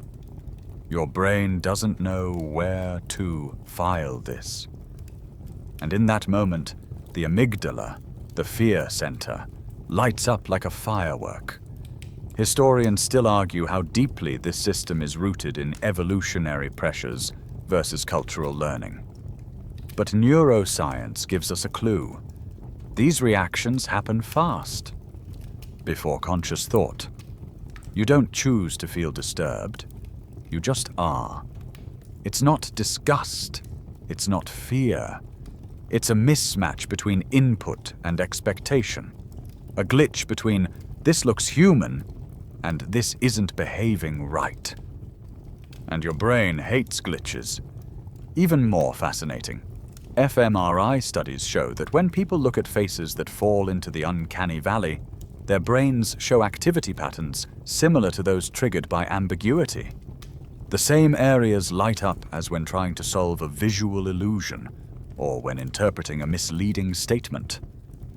In other words, the uncanny valley is cognitive dissonance made flesh. Your brain is trying to hold two ideas at once. This is a person, this is not a person, and it can't do it. so it panics. Silently, efficiently, primitively. It does what your ancestors did when they saw something in the underbrush that might be a tiger. It gets ready to run. That's why the Uncanny Valley isn't just a theory. It's a real phenomenon with neurological roots. And it doesn't just apply to androids or deep fakes. It applies to anything that triggers face conflict. A mannequin in dim lighting. A ventriloquist's dummy. A wax figure that's too still for too long. Even a person with facial paralysis or unfamiliar expressions. Your brain may hesitate just for a moment while it recalibrates. The feeling that comes with that hesitation. That's the valley. But here's something deeper. Some neuroscientists now believe the Uncanny Valley may be tied to theory of mind. Your ability to recognize that others have thoughts, feelings, and perspectives different from your own. When you see a face, your brain automatically tries to connect with the mind behind it. But with uncanny stimuli, that connection fails. Your empathy systems kick in and find nothing. No response, no reciprocity, just stillness. And that's not just creepy. It's lonely. Because your brain, like your body, evolved to be social. It wants other minds. It wants connection. When it reaches out and finds nothing looking back, not truly, it doesn't just register danger. It registers absence. That's why an uncanny face feels so hollow, so wrong, because it suggests there's a person inside, and then quietly denies it. So as you drift here, somewhere between thought and sleep, remember this. The Uncanny Valley isn't a flaw in your perception. It's not a weird evolutionary bug. It's a ghost, not just of other species, but of failed connections. Of faces that didn't answer when your ancestors looked into them. Of beings that stood near, but never truly with you. And that ghost is still with you. A flicker in the amygdala, a shadow in the cortex, a whisper across the neural bridge that says, almost, but not quite. Let's come full circle now. You're no longer crouched in a cave or walking alongside shadowy cousins on the savannah. You're here in the modern world, surrounded not by hominins of flesh and bone, but by images, faces, screens, avatars, simulations.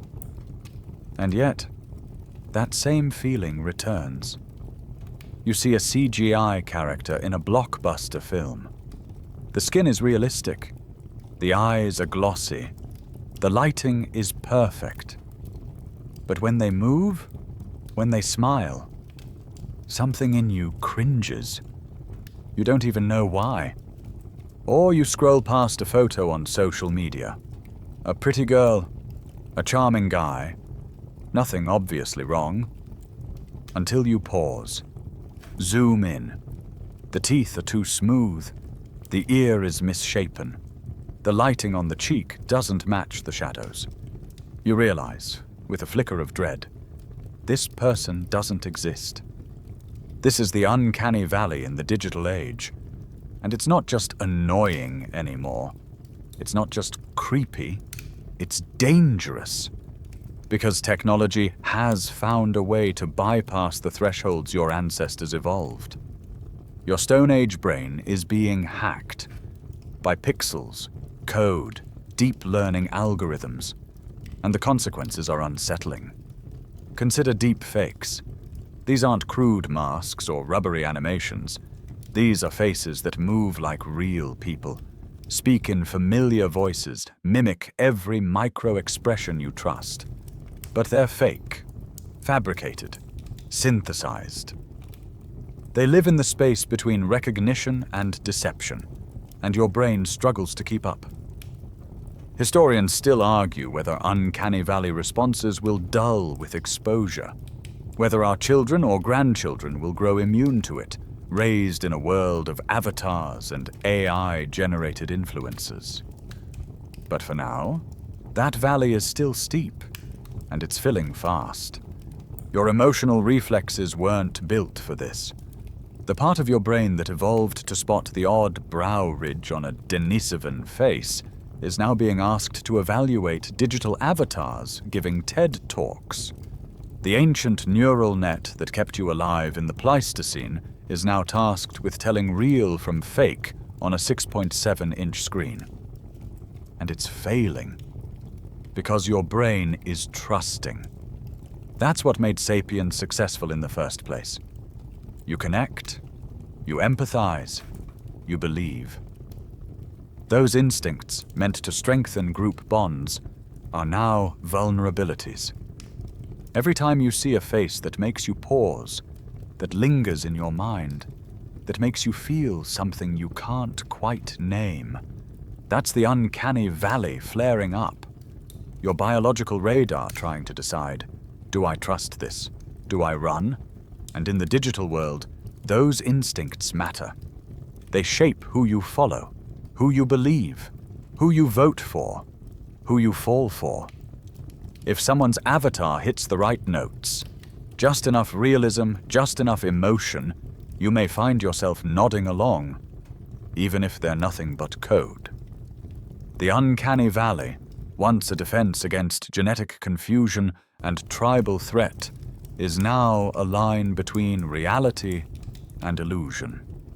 And it's not always easy to tell which side you're on. Picture it.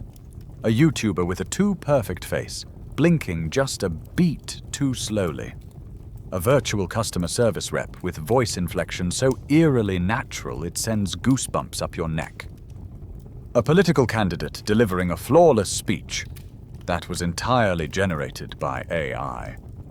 Your ancestors had to judge whether the stranger by the fire was kin, enemy, or something in between. You have to judge whether the face is even real. And here's the eerie part. It's not just your conscious mind that struggles. Studies show that even when you know a figure is artificial, you still respond emotionally. Your pupils dilate. Your heartbeat changes. Your brain reacts as if it's a person. Because in a very real way, it is. To you. The line between human and not human was never about biology alone. It was about perception. And as perception gets trickier, the uncanny valley becomes a battleground. Even video games play with it now. Designers have learned to stylize faces, not because they can't render hyper-realism, but because they shouldn't. If a character looks too real, players feel uneasy, disconnected, immersed, but also repulsed. Better to make a cartoonish hero than risk triggering the valley. Even robots, humanoid ones designed for social interaction, are being built to look less human on purpose. Designers realized that perfect silicone faces, blinking and smiling, made people uncomfortable. But a clearly artificial bot? One with LEDs and a cartoonish expression? That felt fine. So we've started walking a strange line. We want realism, but not too much. We want connection, but not confusion. We want machines that feel alive, but not ones that make us question what life is. Because deep down, your ancient mind still remembers. It remembers seeing others, almost like you, close enough to blur the line. And it remembers that they didn't survive. So when you look at a digital face that moves like a human, speaks like a human, even comforts like a human, but isn't, something in you recoils. Because what if they're better? Smarter? More convincing? Less vulnerable? What if they replace you, just like you replaced the Neanderthals? What if you are no longer alone at the top? And that question, echoing in code and flickering screens, is the modern version of an ancient warning. Be careful. This is not what it seems. You've made it this far. Through the fog. through the fossils, through the ghosts that lived before us. But now we arrive at the quietest part of the journey. Not the scariest, not the strangest, just the loneliest. Because here's the truth you don't usually feel. You are the last of your kind. Not just you, individually, tucked beneath the covers tonight, but your species, Homo sapiens. For the first time in over 2 million years of evolution, there is only one hominin walking the earth. Just one. No Neanderthals in the next valley. No Denisovans in the mountains. No tiny hobbits haunting the islands. No strange, shadowed figures emerging from South African caves to bury their dead in ritual silence. Only you, alone at last. It doesn't feel that way, of course. Your world is full, crowded. Billions of people streaming through cities, through airports, through digital timelines that never sleep. But biologically? Evolutionarily? You are the last branch standing. And that, ironically, beautifully, might be the very reason the Uncanny Valley still lingers inside you. Because it was never meant to vanish. It was meant to remember. A psychological fossil, a functional scar, a boundary line etched so deep in your brain that not even extinction could erase it. You see, our ancestors didn't erase the others with malice alone. Some species likely died off due to climate, isolation, bad luck. Others may have faded slowly, absorbed into the gene pool, lost in the hush of mixed DNA and forgotten graves. But the Uncanny Valley, it kept track. It watched. Because long after the last Neanderthal fell, long after the last Denisovan child went silent, your brain still needed to know, to draw the line, to stay safe. Historians still argue whether our ancestors mourned those they outlived, or simply moved on, unknowing. But the uncanny feeling remains, as if to whisper, they were here, they were real, and they were almost us. Almost. That's the word that echoes across everything. The way we talk about deep fakes, the way we watch androids perform concerts, the way a poorly rendered CGI human makes us cross our arms and fidget in our seats. They're almost right. And that almost triggers a memory far deeper than thought. It's not a fear of robots, or sickness, or death. It's the echo of company lost. The Uncanny Valley is the ghost of belonging, a fossilized emotion from a time when human was a crowded category, and every glance had stakes. When not knowing what someone was could get you killed, or change your tribe forever. And now we sit at the top of the pyramid, alone. Our closest relatives long gone. Our technology mimicking us, pixel by pixel. Our machines pretending to speak, to think, to feel. And in this age of synthetic faces and artificial voices, the Uncanny Valley has returned with new purpose. It tells us when something isn't quite human. But maybe it also reminds us of something we've forgotten. That for most of our history, we weren't the only ones who walked upright. We weren't the only ones who used fire, who sang, who buried our dead. We shared this world with minds that weren't quite ours, and our minds have not forgotten them.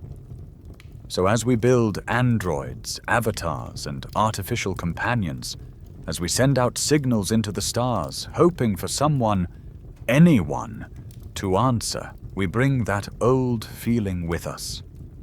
The ghost of the Neanderthal will be standing just behind us when we meet the robot. The Denisovan will be watching quietly when the screen blinks to life and speaks our name. The hobbit will be whispering in the dark when we try to teach empathy to a neural network. Because the Uncanny Valley doesn't just tell us what's not human, it tells us what is. And the line between those two things has always been fragile. You've felt that. Every time a doll blinked, every time a wax figure made you shiver, every time you saw a stranger who looked like someone you used to know, but wasn't. The feeling in your chest wasn't fear. It was memory. It was the oldest part of you whispering, "We were never alone." And maybe we still aren't. Now take a slow, deep breath. Let your jaw unclench, your eyes soften, the pulse behind your ears fading like distant footsteps on dry leaves. You've walked a long road tonight, through ancient forests and glacial valleys, across starlit islands and DNA strands like threads of quiet memory. The world before this one was full of people, not stories. People, real hands, real eyes, real warmth beside the fire. But now it's just you, and still. That warmth lingers. In the way your body responds, in the way your breath still catches at a too still face, in the way your mind, so modern and fast, still carries the slow rhythms of a much older dance. It's okay to feel unsettled sometimes, to hesitate, to flinch at things you can't explain. You were built to notice. You were built to survive. But you were also built to remember, not with words or names, but with sensation, instinct, quiet recognition. So now, with that soft humming fan in the background, and the weight of the covers wrapping gently around your legs, you can let go. You've earned your place here, not because you outlasted them, but because you carry them with you. The valley is quiet now. The forest is still. There's no one watching from the trees. Only sleep, and the ancient silent comfort of knowing. You made it home,